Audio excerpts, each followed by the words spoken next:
आज आप लोग पधारे, ये बहुत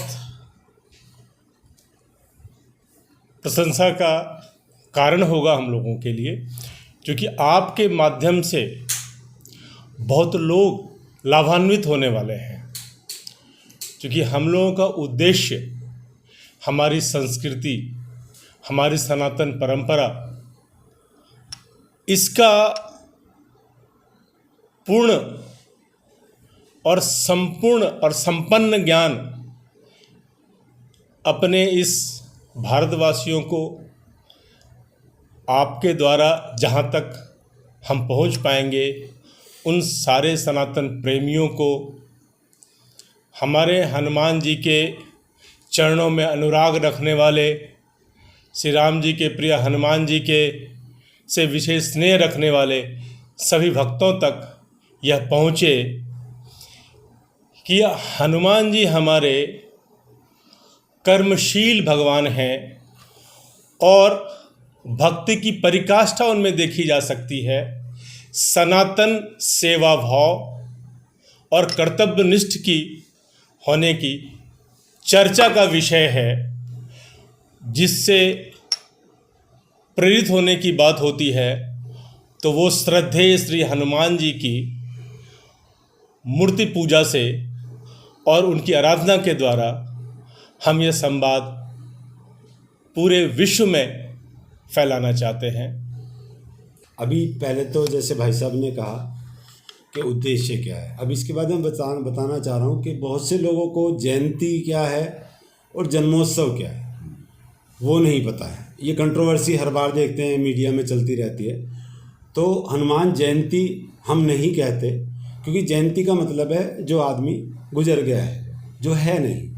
और जो जन्मोत्सव है, हनुमान जन्मोत्सव इसलिए क्योंकि हनुमान ही हैं जो लगातार इस धरती पर है और वो मतलब रहेंगे, भक्तों के साथ हमेशा रहते हैं। तो इसलिए बच्चों को बताना, क्योंकि हम लोगों को मालूम हो सकता है लेकिन सभी को नहीं पता है, तो उनको बताना कि हमारी संस्कृति में कौन से वर्ड कहाँ यूज़ होते हैं वो बहुत ज़रूरी है।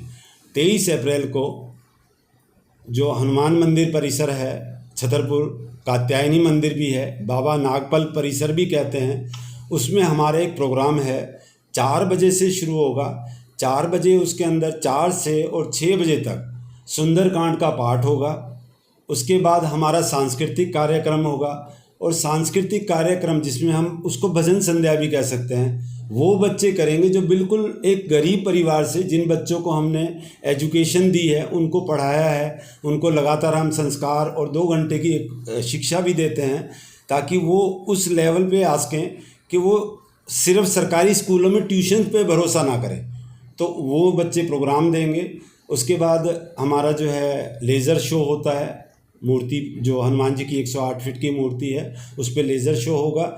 लेज़र शो के बाद उसमें धर्म क्या है, हमारी संस्कृति क्या है, संस्कार क्या है, उस पर हमारे वक्ता आएंगे जो विश्व हिंदू परिषद से होंगे, आरएसएस से होंगे, वो सभी इस पर चर्चा का विषय होगा।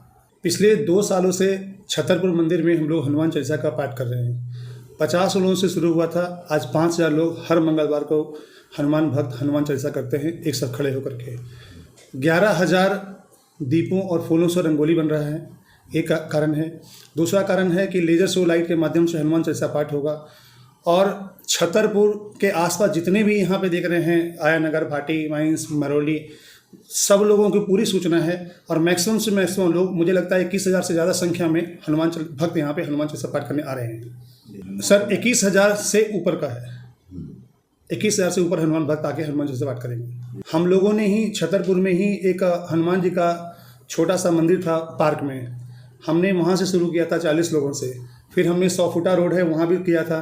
फिर हनुमान जी की मूर्ति के सामने में रोड पे हम लोगों ने हनुमान चालीसा पाठ किया था। आज छतरपुर नहीं, पूरे भारत में हर जगह हनुमान चालीसा होना शुरू हो गया है। तो मुझे लगता है कि ये रोड पे करना, मंदिरों में करना, सब जगह इन्हीं कारणों से आज पूरे देश में होना शुरू हुआ है। मम्मी भी आपने देखा कि हमने वहाँ पर बनाया हनुमान जन्मोत्सव, यानी 500 वर्षों बाद अयोध्या में भगवान राम का मंदिर बना, रामलला जी विराजमान हुए, राम जी का जन्मदिन मनाया, हनुमान जी का जन्मदिन आप विशेष तौर पर मना रहे हैं। क्या अपील करेंगे लोगों से कि इस शुभ अवसर पर, इस शुभ घड़ी पर सम्मिलित हो, कार्यक्रम की शोभा बढ़ाएं? हम सब यही अपील करते हैं कि आज पूरा विश्व जो है हिंदुत्व को, सनातन को जानना चाहता है। क्यों जानना चाहता है? उसका कारण है कि सनातन केवल धर्म नहीं है, ये विज्ञान भी है। हमने आज से हज़ारों साल पहले बता रखा है कि यहाँ धरती से सूर्य की दूरी क्या है, वो हमारे हनुमान चालीसा में है। वो बल बुद्धि के देवता हैं, अष्ट सिद्ध नवनिधि के दाता। हमारे बच्चे जाने अष्ट सिद्धियाँ क्या हैं, नवनिधियाँ क्या हैं। आप देखिए बागेश्वर धाम जो है उसके पास एक सिद्धि है, तो हमारे पास सिद्धि कैसे प्राप्त की जाती है, कैसे सिद्धि मिलती है, वो सब चीज़ है। उनको वायुपुत्र हनुमान कहा जाता है। तो हमारा कुछ भी अनर्गल नहीं है, सब केवल और केवल विज्ञान है। जो हमने पाया है, जिसको हमने अनुभव किया है, वो हम बताना चाहते हैं और सारी दुनिया उसको जानना चाहती है। और हमारे बच्चे आज हिंदुत्व के प्रति जागरूक हैं और वो सब एक साथ मिलकर के सब समझना चाहते हैं। जब तक हमारा सनातनी भाई, हिंदू भाई खुद जानेगा नहीं तो आगे उस चीज़ को बढ़ा नहीं सकता। तो इसलिए सबसे पहले हम चाहते हैं हर भारतवासी, हर हिंदू इस चीज़ को जाने कि हम क्या हैं, और उस बात को फिर वो आगे बढ़ाने के लिए तैयार है। और पूरा भारत इस चीज़ को जानने के लिए तैयार है कि भारत क्या है, हिंदू क्या है, हिंदुस्तान क्या है, सनातन क्या है। जय श्री बजरंगबली महाराज की जय। लक्ष्य कोई छोटा नहीं है, कार्यक्रम बड़ा है, स्वरूप बड़ा है। ऐसे में माना जाए कि दिल्ली का सबसे बड़ा कार्यक्रम आप आयोजन कर रहे हैं बड़ी जिम्मेदारी के साथ। देखो जी, हम कोई कार्यक्रम नहीं कर रहे, हम कोई आयोजन नहीं कर रहे, हम कुछ करने वाले नहीं हैं। जो हो रहा है बजरंगबली की कृपा से हो रहा है, श्री राम की कृपा से हो रहा है। हमारी कोई औकात नहीं है, हम तुच्छ प्राणी हैं। ये बाबा नागपाल की धरती पर हो रहा है, नागपाल जी महाराज की कृपा से हो रहा है। अगर वो ना होते तो ये भव्य मंदिर ना बनता, ये अध्यात्म की नगरी ना बनती। आज छतरपुर अगर अध्यात्म की नगरी है तो उसका बहुत बड़ा सारा श्रेय बाबा नागपाल को जाता है और हमारे हनुमान जी महाराज को जाता है, माँ देवी को जाता है, कात्यायनी देवी को जाता है। भाई साहब, निश्चित तौर पर होने वाला है। आप देखिए पूरा विश्व आज श्री राम को जानना चाहता है, श्री राम के चरणों में समर्पित है। जो लोग कल तक सेकुलर बने फिरते थे, जो लोग कल तक राम के विरोधी थे, आज वो राम के पक्ष में वो खड़े होते हैं। वो कहते हैं नहीं, मैं भी सनातनी हूँ। क्योंकि जब सनातन एकत्र हुआ, सनातन मजबूत हुआ, जैसे जैसे सनातन मजबूत होगा, जैसे जैसे हिंदू इकट्ठा होगा, वो अपने आप को जानेगा।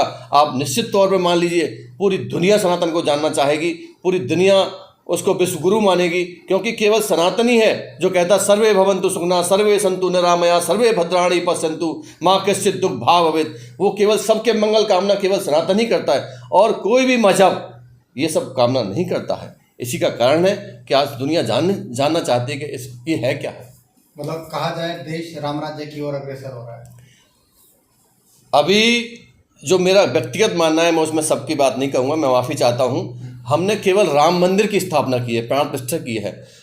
हमारा लक्ष्य है कि राम को जाने लोग, राम को मानने बहुत ज़रूरी है, लेकिन राम की माने, राम को मानने के साथ साथ राम की भी माने।